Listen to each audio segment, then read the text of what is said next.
За ирсэн зочид төлөөлөгчтэй ах トゥ хамаатан садд нь гаргаж өгдөг, хүлээж авдаг, тусдаг ийм ажлууд болдог. Манайд яг ингээд очоод нэг айтайхан тусчих ийм одоо байр шиг байдаггүй.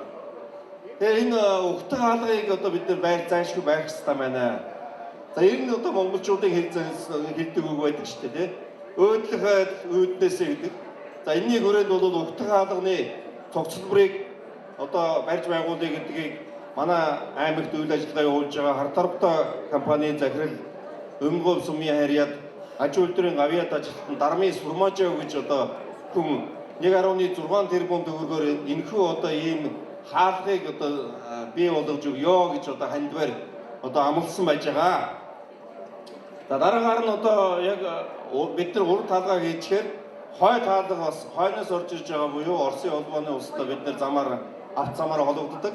Тэгэхээр хойд сумуудаас болон Оросын холбооноос орж ирж байгаа хэсгээрээ бид нар бас хаалгыг төлөвлөөд ингээд ажиллаж байгаа. За энэ бол бас иймэрхүү байдалтай байвал болох юм аа гэдэг ийм төсөөллийн одоо зураглалыг бид нэр одоо ингээд гаргаад ажиллаж байгаа. За энэ ажил бол нэг нийтдээ нэг 400 орчим сая төгрөгийн төсөв төртөгтэй болох юм аа гэж байгаа. За энэ өнөөд бол ерөнхийдөө хамгийн багаар л үндсэндээ бид нэр тооцож одоо хийж байгаа.